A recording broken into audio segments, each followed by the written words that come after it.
Hello, my diamonds. I'm laying here and I'm reading Proverbs chapter 6, and it's talking about warning against adultery.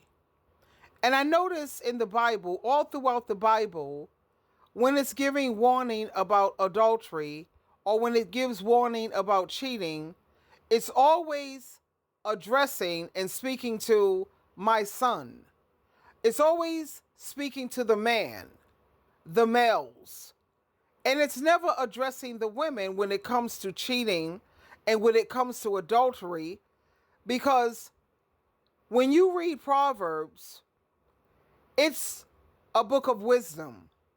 And Proverbs make it very clear that being wise and wisdom is always associated with women, the female, the girl.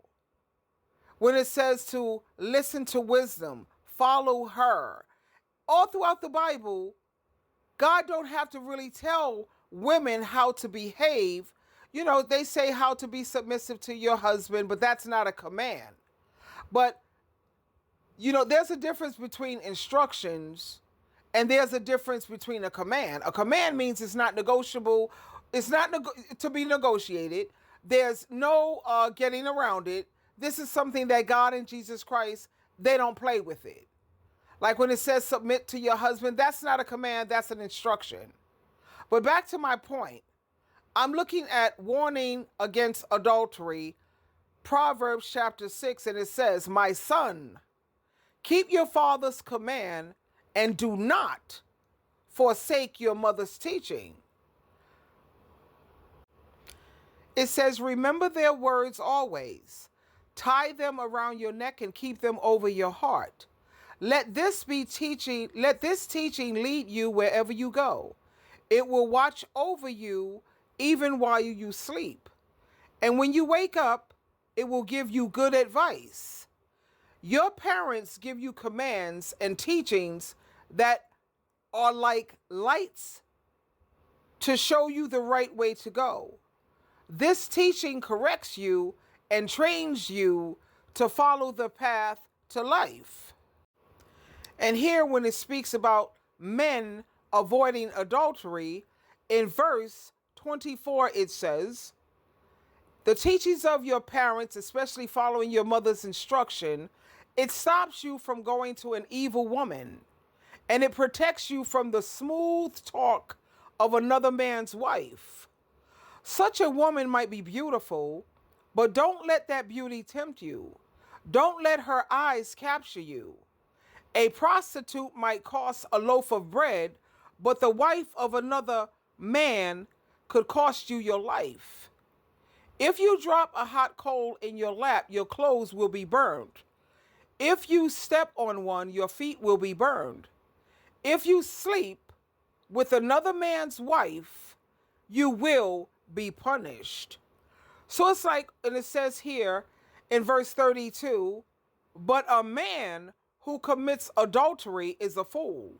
He brings about his own destruction. He will suffer disease and disgrace and never be free from the shame. The woman's husband will be jealous and angry and do everything he can to get revenge. No payment, no amount of money will stop him." And that's how a man feels when you violate his wife. There's nothing you could give that man to appease him. The only thing he wants is your behind.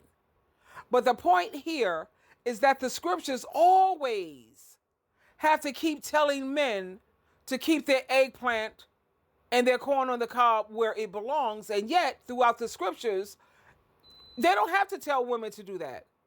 Because if you treat a woman right, honey, she will be faithful. And then when you think about who started all of this, having to have more than one person, not satisfied with just one woman or one person, who started this? It was the men who started this. When you think about how many concubines, how many wives before Jesus Christ came to this earth and put a stop to that nonsense, when he said a man is to be the husband to one wife and to one woman. But my point is, men are the ones who constantly have to be told to keep your private parts where they belong, because women are naturally faithful. And you have a lot of women who are cheating now. Why are they cheating? Because they're tired of being hurt. So now they're starting to have a side piece or a mantress, like a mistress. She has a mantress, or she has a maintenance man on the side, because they're so tired of getting hurt. But I don't encourage women to do tit for tat, because that's foolish and you're only setting yourself up for destruction. But my point is, when the Bible is warning against adultery, God don't never have to tell women to be good and be decent. Jesus Christ don't never have to set women straight when it comes to matters of faithfulness, loyalty, and integrity.